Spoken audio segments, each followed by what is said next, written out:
Boa noite. Bom demais estar com vocês hoje, compartilhando da palavra de Deus, compartilhando esse tema tão importante, né? Nessa série tão importante que nós estamos nos preparando para algo extraordinário que Deus está preparando o nosso coração, a nossa vida.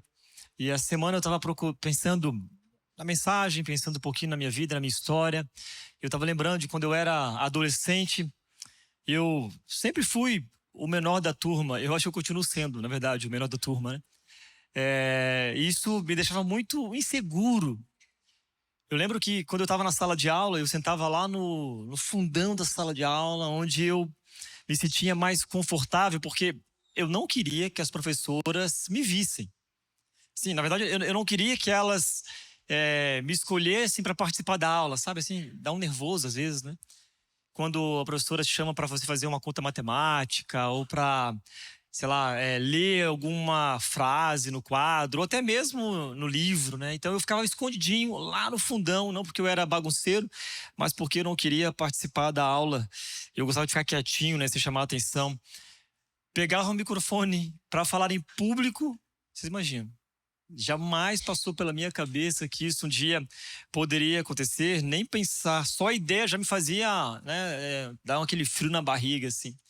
E para ser sincero com todos vocês, eu nunca imaginei assim que eu estaria numa posição de liderança ou pregando para tantas e tantas pessoas como estão aqui, né? E desde a manhã, tarde, enfim, jamais tinha imaginado isso. Eu não vivia uma vida extraordinária. Na verdade, era bem ordinária mesmo essa minha vida.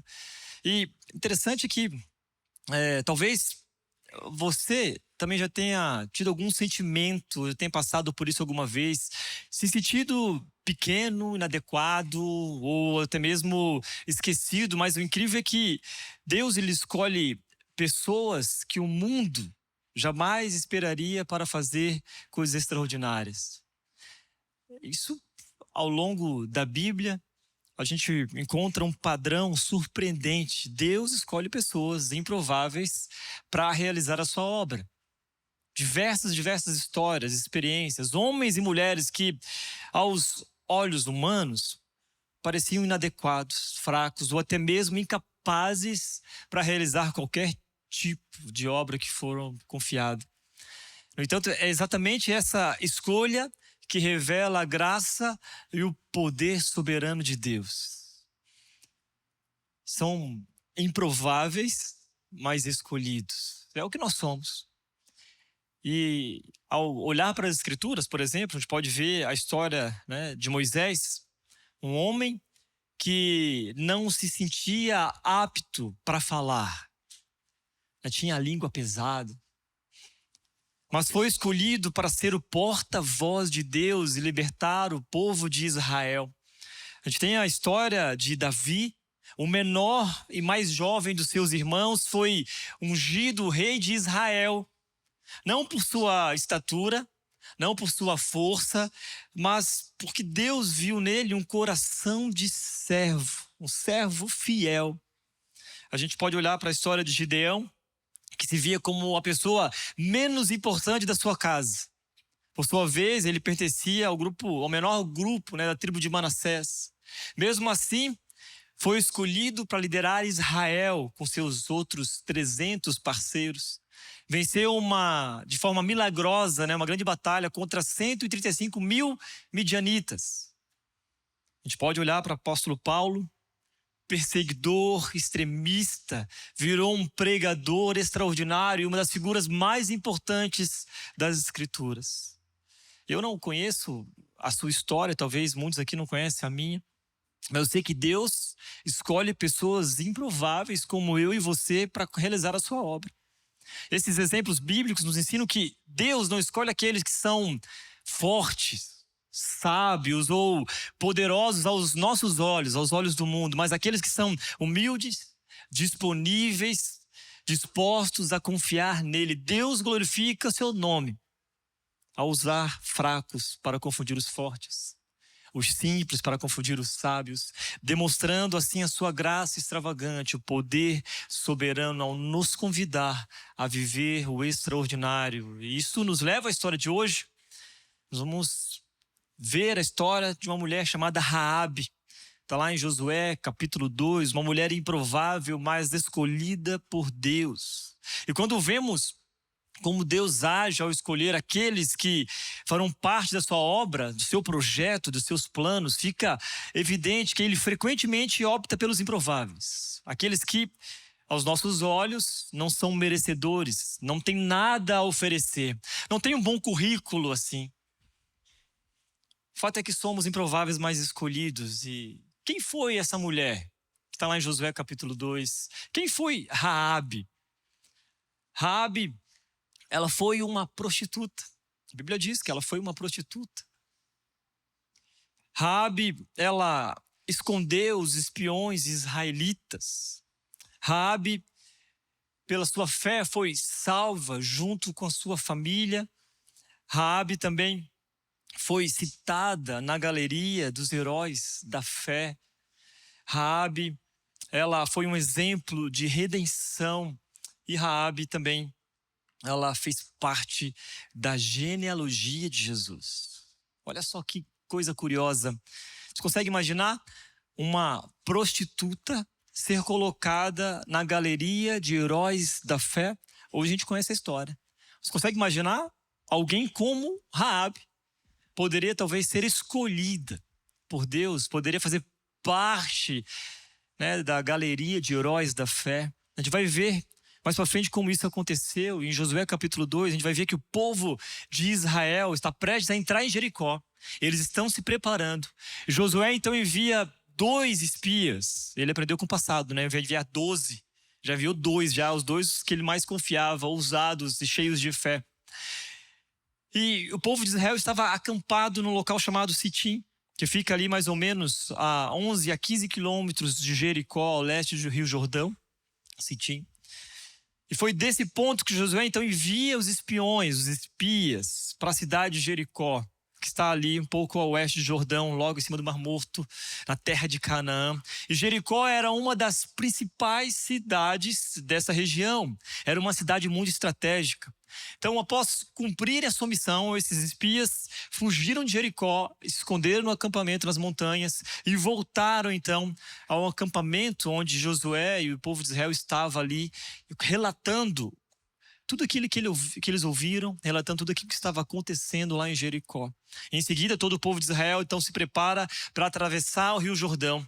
Mas essa história o Thiago Mates vai contar domingo que vem, então você pode vir, tá, para ouvir ele encerrando essa série, falando sobre isso. Como que o povo se preparou para entrar em Jericó. Mas eu gostaria de mostrar o que aconteceu com Raabe, que está aqui em Josué capítulo 2, mostrando também um pouquinho da cidade de Jericó, olha só as ruínas de Jericó. É interessante que as escavações arqueológicas revelaram sobre essa cidade, estava estudando sobre isso, e Jericó foi violentamente destruída em algum ponto ali no final da Era do Bronze, e as evidências dessas escavações sugerem que as suas muralhas foram derrubadas de forma repentina, como se fosse um terremoto, a gente sabe como foi. E além disso, vestígios de madeira carbonizada foram encontrados, indicando que houve ali uma destruição, uma queimada após a destruição. Outro detalhe importante é que os arqueólogos encontraram mantimentos enterrados nas ruínas, o que sugere que Jericó não foi tomada por um cerco prolongado, mas foi destruída de maneira repentina, rápida, decisiva. E é legal ver sobre isso e entender o contexto, né, para a gente, de fato, visualizar como era a cidade de Jericó na época de Josué. E olha só que interessante, nós vimos as ruínas, mas agora vamos imaginar como seria, ou vou mostrar para vocês como seria, então, a cidade de Jericó. Se vocês prestarem atenção na imagem, os muros aqui, né, de Jericó eram impressionantemente largos, eles eram bem largos. As casas ficavam em cima dessas muralhas, passavam cavalos por ali. Isso explica que no texto, por exemplo, por que a casa de Raabe estava situada sobre as muralhas. Quando os espias precisavam fugir, eles desceram pela janela da casa de Raabe, diretamente pela muralha, e foram embora. Então é interessante visualizar isso, entender um pouquinho da estrutura dessa cidade, o contexto que vivia, né, aquele povo. E uma curiosidade, a cidade de Jericó ela era muito pequena, extremamente estratégica, mas muito pequena. Fui pesquisar a dimensão daquela cidade, tinha cerca de 30 mil a 40 mil metros quadrados. Era como se fosse um condomínio aqui em Indaiatuba, com casas de 120 metros quadrados, mais ou menos, seriam cerca de um condomínio de 300 casas nesse lugar. Eu fiquei pensando, nossa, então Josué talvez iria invadir um condomínio, né? Condomínio de Jericó. Assim, eu penso, dá vontade às vezes, de alguém invadir o nosso condomínio, né? Resolver algumas questões lá. Então, essa era mais ou menos o contexto aqui que se encontrava. E ali habitava Raabe, essa prostituta. Uma cidade destinada à destruição pelo povo de Israel. Né? E Jericó era essa fortaleza conhecida pela sua resistência, conhecida pelas suas muralhas largas, que era impossível de serem derrubadas. E a derrota dessa cidade seria um passo crucial na conquista da terra prometida pelos israelitas. Por isso, Josué, né, e Israel teria que invadir essa cidade. Então, no meio de tudo isso, dessa destruição iminente, surge essa figura improvável. Essa mulher de moral questionável, mas que desempenharia um papel vital no cumprimento do plano de Deus. Quando viam os espias, né, os espiões israelitas, chegaram lá, eles procuraram a casa de Raabe para ter abrigo. E alguns estudiosos sugerem que Raabe, ela era tipo uma cafetina, pois sua casa era uma espécie de bordel ou um bar famoso. Bar popular na época, frequentado por diversas pessoas. Então, por ser um lugar movimentado, os espias foram para lá para ouvir as histórias, para saber o que as pessoas estavam falando sobre a cidade, para ouvir fofoca mesmo, né? Para saber das fofocas da cidade de Jericó. Em um momento, as pessoas desconfiaram que eles eram israelitas e foram avisar o rei da cidade de Jericó. E Raabe, no ato de coragem e fé, escondeu os espiões no terraço da casa.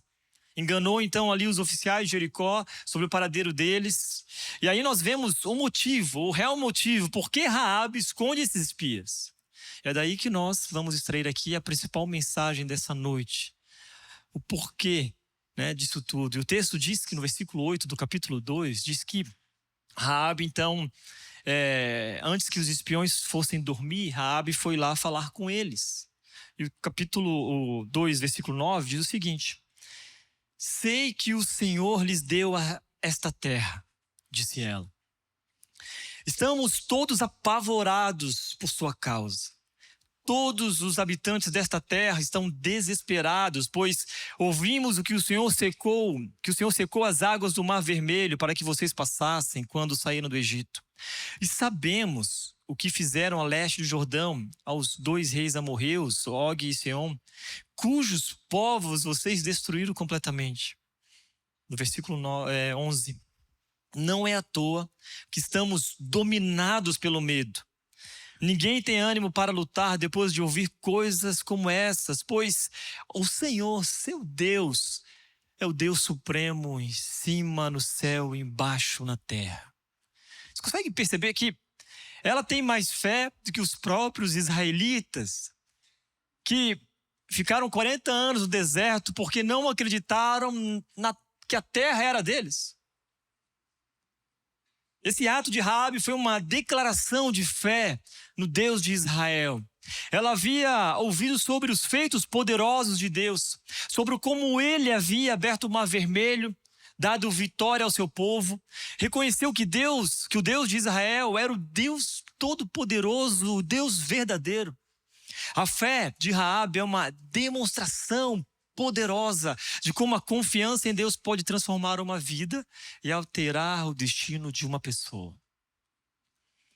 Quando Raabe diz aqui no texto, né, sei que o Senhor lhes deu esta terra, ela está afirmando sua crença na soberania de Deus. Mesmo sendo uma estrangeira, parte de uma nação que estava prestes a ser destruída. Essa declaração aqui, ela é muito significativa porque mostra que Raabe reconheceu o poder e a autoridade de Deus. Não por sua própria experiência, mas pelos relatos que ela ouvia das pessoas que passavam por sua casa. Raabe não apenas acreditou nas histórias que ouviu sobre as grandes obras de Deus, mas também agiu com base nessa fé. Ela não viu, mas ela creu. Ela acreditou pela fé. E ao esconder os espiões ali, fazer um pacto com eles, Raabe colocou sua vida em risco, mas sua confiança em Deus foi maior que o medo das consequências. E a sua fé não era apenas uma crença intelectual. Não era só através do seu intelecto, mas de fato uma convicção profunda que a levou a agir mesmo diante de um grande perigo. E o fato é que a verdadeira fé sempre resulta em transformação. Raabe passou de ser uma habitante de uma cidade pagã, destinada à destruição, a integrante da linhagem de Jesus Cristo. Deus não apenas escolheu Raabe por sua fé, mas a transformou e a incluiu em seu plano redentor. Da mesma forma, nossa fé em Deus não apenas nos salva, mas também nos transforma, mudando o nosso caráter, mudando a nossa vida para cumprir os propósitos que Ele tem para as nossas vidas. E assim como Raabe, nós somos encorajados a confiar em Deus, a depositar a nossa confiança nele, a crer nele, mesmo quando circunstâncias parecem desfavoráveis. Podemos crer que Ele é capaz de transformar as nossas vidas de uma maneira sobrenatural, de uma maneira que jamais imaginamos. Isso tem a ver com a história de Raabe. A fé de Raabe não se limitou a uma crença interna, mas foi demonstrada por suas ações, ao ponto de Tiago, capítulo 2, citá-la. Raabe, a prostituta, é outro exemplo. Ela foi declarada justa por causa de suas ações quando escondeu os mensageiros e os fez sair em segurança por um caminho diferente. Assim como o corpo sem fôlego está morto, também a fé sem obras está morta. E nós somos desafiados a viver uma fé que se manifesta em ações concretas. Nossa confiança em Deus deve levar a tomar decisões ousadas que muitas vezes exige até risco pessoal, exige um sacrifício. Muitas vezes a gente vai perder amizades por conta disso. Talvez as pessoas não vão gostar de ouvir aquilo que você deve falar, a verdade é amor. Talvez aquilo que você precisa se posicionar diante de uma situação que você sabe que vai ter consequências. Hebreus capítulo 11. Pela fé, a prostituta Raabe não foi morta com os habitantes de sua cidade, que se recusaram a obedecer, pois ela acolheu em paz os espiões. Pela fé. Raabe que é o exemplo, e é celebrada com esse exemplo, como exemplo de fé. Raabe é um exemplo de como a fé pode se manifestar em situações complexas e como Deus pode usar de maneira especial. A sua inclusão aqui na Galeria da Fé, em Hebreus 11, nos lembra que a fé não é sobre perfeição moral, mas sobre confiar em Deus e agir de acordo com sua vontade, mesmo quando circunstâncias são desafiadoras. Gente, às vezes eu escuto de pessoas que chegam aqui na nossa comunidade, na nossa igreja, dizendo assim: nossa, agora eu encontrei a igreja perfeita. E eu só oro assim: Jesus, tenha misericórdia. Porque quando ela nos conhecer de verdade, vai se frustrar. A nossa igreja não é perfeita. A nossa comunidade aqui de pessoas não são perfeitas. Nós somos uma comunidade de pessoas imperfeitas.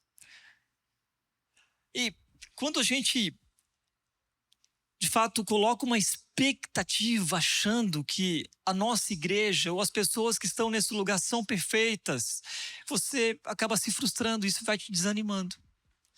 Gente que às vezes acontece uma situação em outra igreja, em outro lugar, e de repente vem para cá com a esperança de viver agora então um conto de fadas, ou um conto de fadas espiritual, ou um conto de fadas eclesiástico, eu não sei. Mas nós não somos perfeitos, não tem a ver com essa perfeição. Quando a gente olha para a história de Raabe, pensando em viver uma vida extraordinária, na cosmovisão cristã, todo esse, talvez o sucesso que nós queremos, seja na vida espiritual, na vida familiar, em qualquer outras questões, não tem a ver com a nossa perfeição moral. Não tem a ver com aquilo que nós temos como, meus talentos ou as minhas habilidades, e com isso, por causa disso, eu então posso fazer determinadas coisas, eu posso assumir uma liderança, porque eu sou o cara. Não tem a ver com a minha perfeição, não tem a ver com a sua perfeição, porque nós não somos perfeitos. Há um só justo, esse justo é Jesus. Então, quando a gente olha para o lado, né?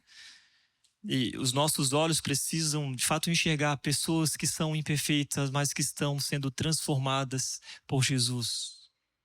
Não é a capacidade humana que determina o sucesso, mas a obediência e a fé no Deus que nos chama. Então, enquanto talvez alguns definem esse sucesso por meio de capacidade, talentos, realizações, histórico de igreja. Não, mas é porque, sabe o lance da carteirada? Não, mas é porque eu já fiz isso, eu já fiz aquilo, e porque... Não tem a ver com o que você já fez. Tem a ver com a fidelidade e obediência a Deus, e a obediência aos seus mandamentos, e a fé em as suas promessas que realmente definem uma vida bem-sucedida, uma vida extraordinária. Esse é o tema da nossa série. Quando olhamos para nossas vidas, podemos nos lembrar de como nós éramos antes de conhecer a Jesus. E talvez aqui muitos estão experimentando esse Jesus pela primeira vez. Como Raabe, éramos distantes de Deus. Talvez até marginalizados ou desprezados, mas Ele nos escolheu e tem nos transformado para sermos parte do seu reino. Uau! Deus nos escolheu apesar de tudo que nós já fizemos. Das nossas falhas e dos nossos erros. Deus tem nos escolhido para entrar na terra prometida. Deus usou Raabe, uma mulher marginalizada e vista com desprezo pela sociedade, para cumprir o seu plano. E a aliança que os espiões fazem ali com ela garante então que a sua família seja poupada da destruição. Lá de Jericó, olha o que o texto diz. Quando Jericó for conquistada, vocês pouparão a minha vida e a vida de meu pai e minha mãe, e também a de meus irmãos e irmãs e de suas famílias? E os homens responderam: oferecemos a própria vida como garantia de sua segurança. Se você não nos entregar, cumpriremos nossa promessa e trataremos vocês com bondade quando o Senhor nos der a terra. Gente, esta é uma lembrança poderosa do amor e a graça de Deus que estão disponíveis para todos, independentemente do seu passado. Assim como Deus estendeu a sua graça a Raabe, Ele continua a alcançar todos aqueles que se voltam para Ele.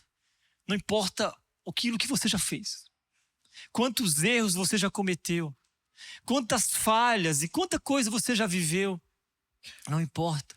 Assim como Deus estendeu sua graça a Raabe, Ele continua a nos alcançar. Isso nos chama a ser uma comunidade mais acolhedora, refletindo esse mesmo amor, sabe? Esse perdão que Deus nos alcançou. Devemos estar prontos a alcançar aqueles que foram desprezados ou marginalizados, ou em algum ponto da sua história não é tão bonito assim. Eu lembro que um dia eu fui para uma igreja, o pastor ia lá e eu estava nos escritórios, e aí começaram as pessoas a chegar, porque carne nova no pedaço, e todo mundo quer conhecer ali e tal, e aí a pessoa entrou no meu escritório e falou assim: Pastor Cata, eu vi que você escolheu um time, mas eu preciso te contar sobre a história dessa pessoa, porque ela fez Como assim, pastor? Não, é porque o passado dela, pastor, é desse... Eu não quero saber. Não quero. Não, mas como que você escolhe pessoas sem saber o seu passado? Deus está redimindo esta vida e transformando ela, e ela está num processo de transformação. O que me importa é daqui para frente. Mas você vai permitir que essa pessoa... A pessoa fica indignada, né? Vai embora. Porque quer fazer fofoca. Porque se acha na posição de justo. Porque não consegue acreditar ou não consegue compreender que ela é tão pecadora quanto que ela está apontando. se acha justa demais. E a nossa comunidade não deve agir desta maneira. Talvez você olhe para pessoas que estão servindo aqui, o que sobe aqui, né, no púlpito para pregar, no palco para pregar ou para cantar, e de repente você até se encontra com pessoas que você teve treta na cidade. E olha como Deus é incrível. Ele coloca no mesmo espaço pessoas que brigaram lá fora para servir juntas. E nós temos muitas histórias. Coloca a missa voluntária e de repente, pum, e agora? E o pensamento às vezes é, como que essa pessoa é capaz de estar aqui? Não, mas o que ela fez lá, olha o que ela fez comigo, olha o que ela fez naquele lugar. Ela não é digna de estar aqui, mas nós estamos falando sobre isso, ninguém é digno de estar aqui. Ou alguém que pode levantar a mão e dizer, não, pastor, eu sou perfeito, eu sou digno, eu sou bom, eu sou o melhor de todos. Te prepara para Deus te arrebatar. É? Você vai ser arrebatado, cara. Você está no outro patamar. Ninguém é digno, ninguém. Se de fato a gente olhar para a nossa história, para o nosso passado, para o nosso currículo, vamos perceber que ninguém é capaz ou digno de estar aqui aos olhos humanos. Pela graça nós somos salvos, somos transformados, capacitados para viver de acordo com o propósito de Deus. Não se trata dos nossos méritos, mas da bondade merecida de Deus que nos escolheu, tem nos capacitado para fazer parte desse reino. Sermos seus filhos amados. Devemos então aprender a não subestimar o poder de Deus para usar pessoas improváveis no nosso meio. Somos improváveis. A Igreja Red é uma igreja improvável. Não devemos subestimar, é o que o John Piper diz, olha o que ele fala. Deus está fazendo algo novo a cada dia, trazendo-nos mais perto de si, transformando-nos à imagem de seu filho. Raabe, ela era uma prostituta, considerada pela lei de Deus imoral e indigna. Assim como todos nós, ela não merecia ser incluída no plano de Deus. Talvez seria a última pessoa, vamos ser sinceros aqui, a última pessoa a ser procurada para fazer parte do plano de Deus. Porque nós escolhemos a perfeição. É o que nós fazemos. Geralmente, quando a gente escuta as histórias, o pessoal da área de aconselhamento aqui sabe disso. Escuta as histórias, e se a gente fosse analisar o currículo das pessoas que estão na nossa comunidade, o meu, o seu, entendeu? Nós, de fato, não seríamos escolhidos. Mas o impressionante é que ela personifica o que havia de mais desprezível em seu povo. Alguém improvável que ninguém imaginaria que Deus escolheria para integrar o seu povo. No entanto, Deus ama transformar vidas. Deus ama transformar vidas. Ele é um Deus que realiza algo novo a cada dia, trazendo-nos mais perto de si, como diz aqui John Piper. Isso se manifesta na sua graça. A graça de Deus, ela é extraordinária. E talvez esse é o título que melhor descreve a sua ação em nossa história e na vida de Raabe. A graça de Deus, ela é extraordinária. Alguns argumentam que o Antigo Testamento é o período da lei, e o Novo Testamento é o período da graça, mas se você ler desde Gênesis, Deus tem se revelado com graça. O Antigo Testamento é repleto de exemplos da graça divina, e a história que nós estamos aqui estudando é um desses exemplos. Ela não era digna, não merecia, ela personificava o mal daquele povo que deveria ser expulso da terra. Mesmo assim, lá estava ela demonstrando a fé no Deus de Israel. Daqui a alguns meses nós estaremos na nossa terra prometida. Amém? No ar-condicionado, num lugar fresquinho, num lugar perfeito. Imagine só se a gente fizesse o seguinte, bom, como o lugar vai ser perfeito, vai caber todo mundo lá dentro, não vai ter ninguém para fora, lá no último lugar lá não vai ter. Então agora só vai entrar gente perfeita. Faz uma fila aqui, vamos lá, todo mundo. As pessoas que vão vir no culto da manhã ou da noite, vão ficar em uma filinha. Só vai entrar gente perfeita. Vamos analisar o teu histórico. E vai ser revelado aqui o teu passado. Vamos lá. Começa com o Thiago Mates. Pá. Já não vai ter pastor. Essa igreja já vai ficar sem pastor, gente. Porque ele mesmo diz que ele é o quê? O pior pastor do Brasil.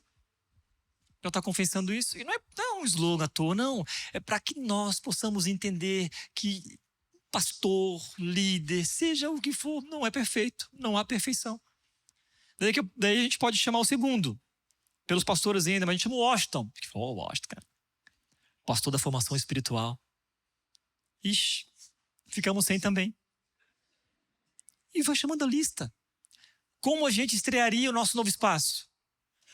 Sem ninguém. Cara, sem ninguém. Porque não tem a ver com perfeição. É graça de Deus sobre as nossas vidas, essa graça extraordinária.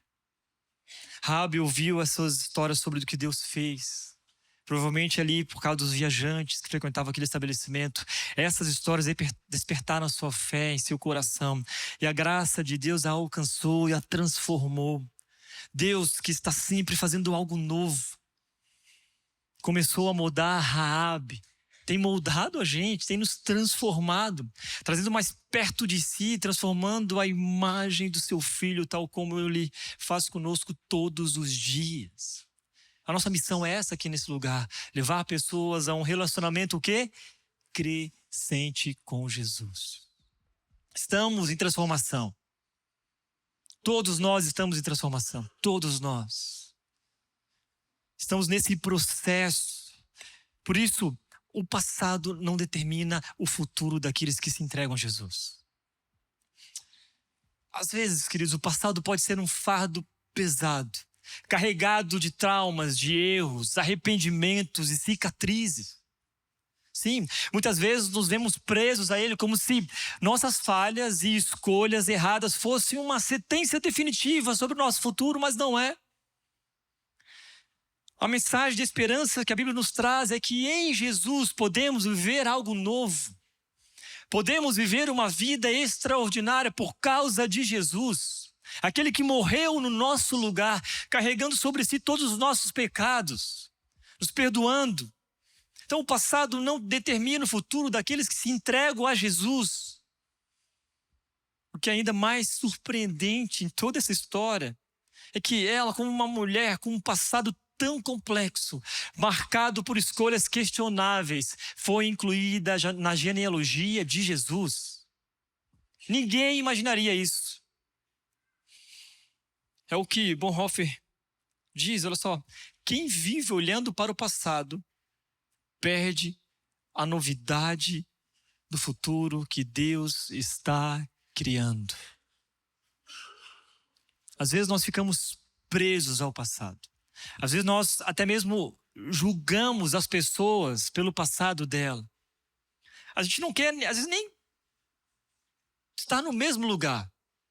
Não, porque é uma pessoa muito pecadora. É muito indigna.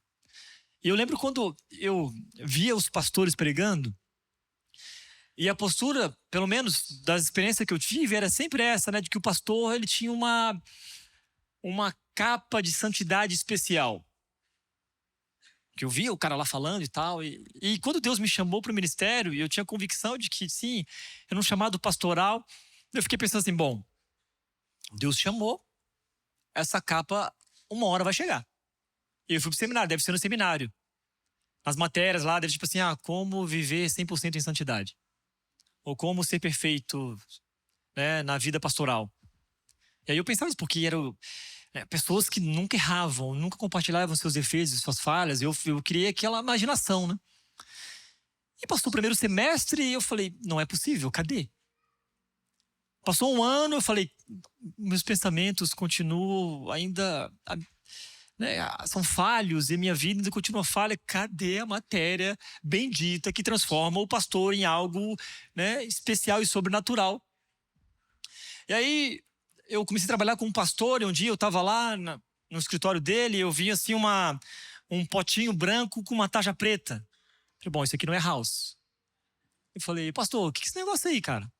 Ele falou, eu sou bipolar. Mas você é pastor, cara.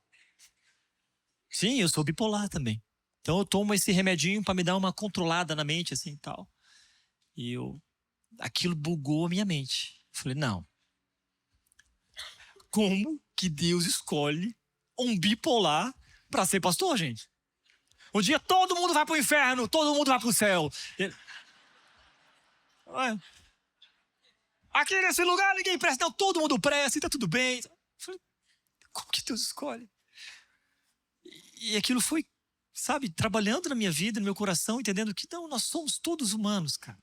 Dependentes da graça de Deus. E não importa o nosso histórico passado, as nossas falhas, os nossos defeitos.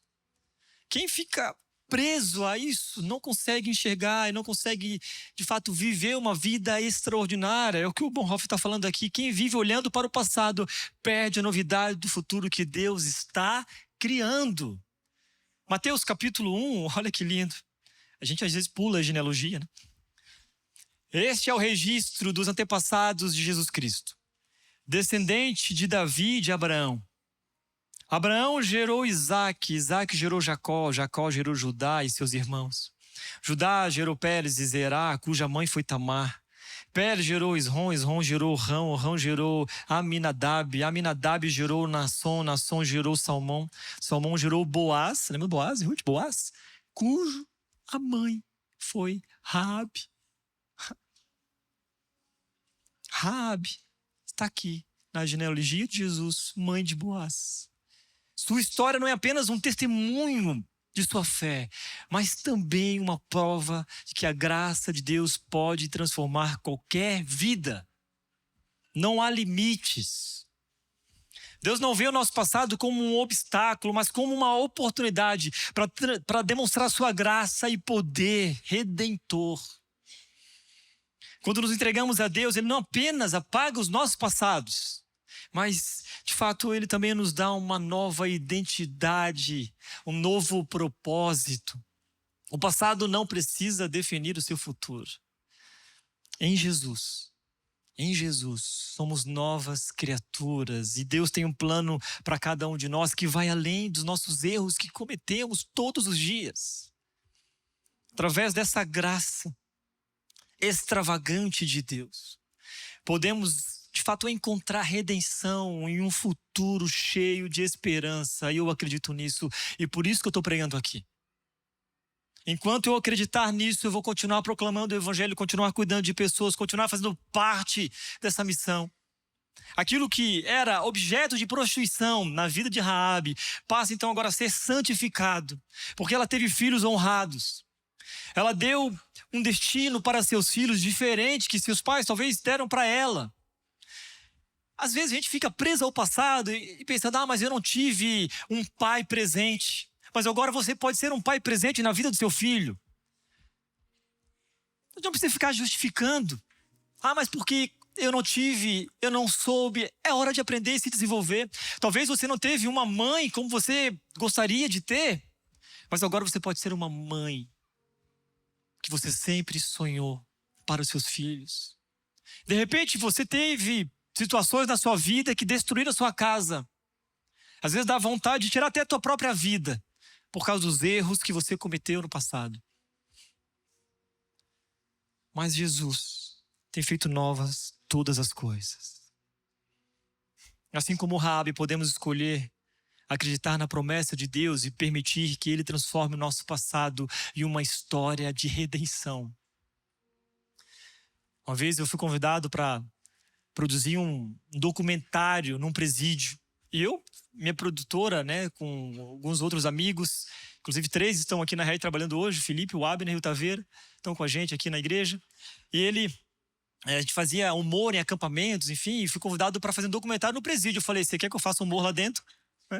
Eu falei, não, cara, eu quero que você grave as histórias que esses presidiários vão compartilhar. E nós fomos lá, Presídio Federal de Catanduvas, um dos 5 presídios no Brasil, com muita segurança, e a gente ficava 2 metros para a grade, e eles 2 metros lá dentro da cela.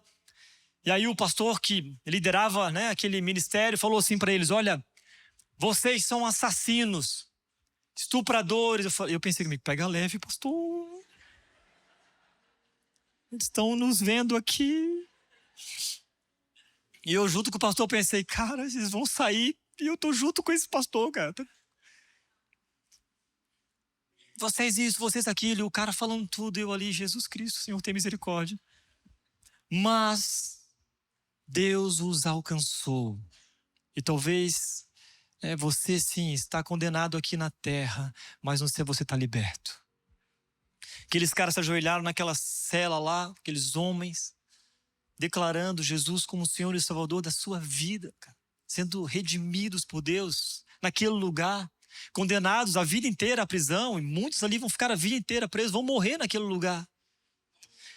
Mas naquele lugar onde 100% são talvez improváveis, Deus os alcançou. Eu aprendi que não há limites para a graça de Deus. Um deles falou assim, pastor, eu escrevi uma música, posso cantar aqui? Pastor, pode. Cantou tudo desafinado. Mas talvez foi uma das melhores canções que eu ouvi na minha vida. Estão pregando dentro das celas e levando o evangelho a tantas e tantas pessoas. Acreditaram na promessa de Deus e permitiram que fossem transformados. Há uma história de redenção, então não importa quão escuro tenha sido o caminho até aqui, Deus é capaz de nos conduzir a um futuro brilhante. A escrever uma nova história, uma linda história de redenção, eu acredito nisso. Portanto, ao enfrentarmos nossos desafios, ao olharmos para trás com arrependimento, às vezes com dor, com choro, a gente deve se lembrar de que a graça de Deus é maior do que qualquer erro. E Ele está escrevendo uma nova história. Não porque nós merecemos, mas é porque Ele é um Deus cheio de graça e de amor. Ele nos oferece um novo começo, uma nova jornada, um novo caminho. Ele convida todos nós aqui, presencialmente ou no online, no YouTube, depois as pessoas vão assistir essa mensagem, de fato a viver um novo. É um convite, viva um novo.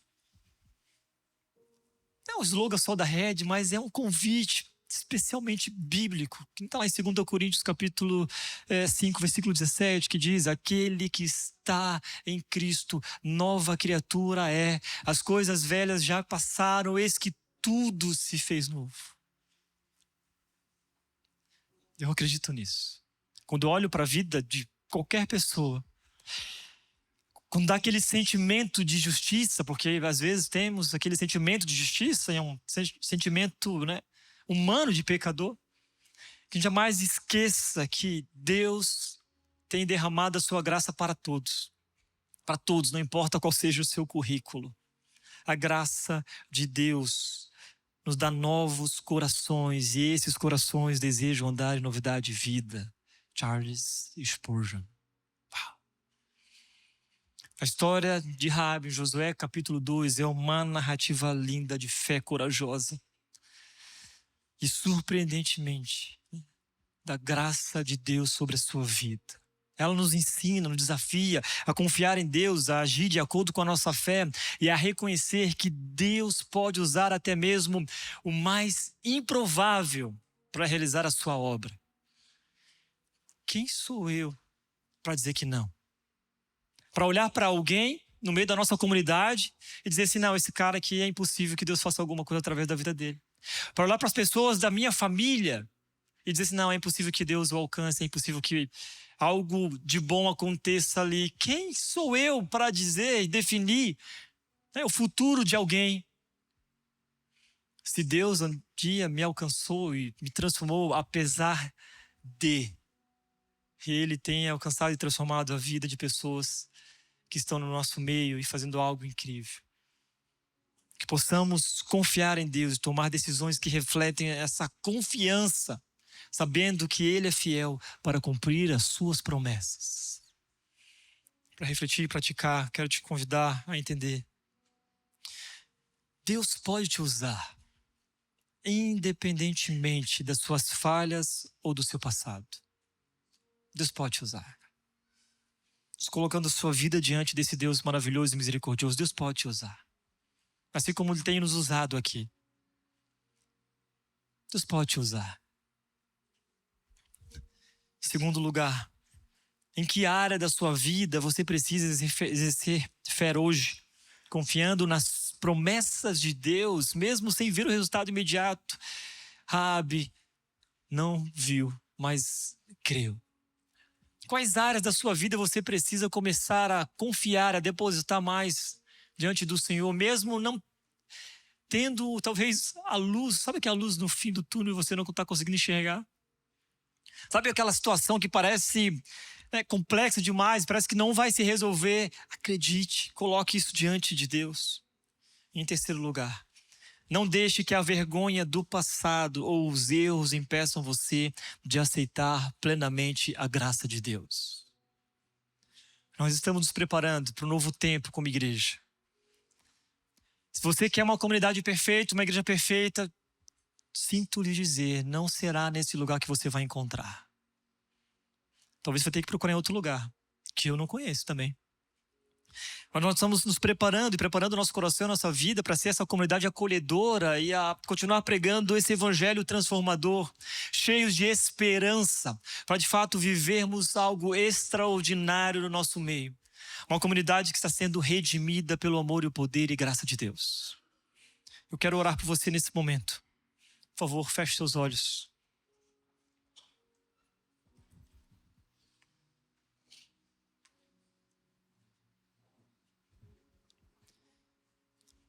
Quero te dar um tempo aí. Talvez você chegou aqui nesse lugar, nosso encontro hoje, com esse sentimento de que você não é digno de estar no nosso meio, de fazer parte da nossa igreja, ou até mesmo de continuar vivendo. Quero que você coloque a tua vida diante desse Deus poderoso que está aqui. Que assim como ele fez com Raabe, a resgatou de uma vida completamente destruída e a redimiu, dando novas oportunidades e transformou a sua história numa linda história de redenção. Ele pode fazer com a sua vida também. Talvez você está aqui hoje pela primeira vez, ouvindo uma mensagem, participando de um encontro como esse. E você também está com esse sentimento. Quero te dizer, Jesus ama você e você não está aqui por acaso. Ele quer escrever uma nova história na sua vida também. Mas também eu sei que em nossa comunidade ou na nossa vida, muitas vezes nós nos colocamos como juízes, como os fariseus, apontando os erros, não perdoando. Quero te pedir que, em nome de Jesus, você quebrante o seu coração. Coloque sua vida diante desse Deus poderoso que escolhe os improváveis. Que você seja mais misericordioso, cheio de amor. Que você pregue, sim, uma mensagem de esperança e transformação. Que você ajude a pessoas que estão com dificuldades, estão cheios de desafios na sua vida. Que possamos ser mais acolhedores. E olhar para a mensagem, essa boa notícia, que é o Evangelho de Jesus, de uma maneira muito mais graciosa, assim como Deus tem derramado sobre as nossas vidas. Senhor Jesus, muito obrigado por esse tempo. Momento que nós separamos para ouvir a Tua mensagem, para cantar ao Senhor como comunidade. E que em nome de Jesus, ó Deus, nós possamos sair daqui cheios da Tua presença, para colocar em prática, ó Deus, e exercer a nossa fé, de declarar, ó Deus, diante do Senhor, que de fato nós não somos nada. Somos pecadores, imerecidos da Sua graça, mas por causa do Teu grande amor derramado naquela cruz que nos salvou, podemos continuar fazendo o que nós estamos fazendo, a viver verdadeiramente de uma forma extraordinária na Tua presença. Que em nome de Jesus possamos ser esse exemplo de comunidade, de igreja, de líder, de cristão, que compartilha desse amor gracioso na vida de todas as pessoas que passam por aqui e na nossa história como um todo. Obrigado, Jesus, por esse tempo. E assim nós oramos em nome de Jesus. Amém.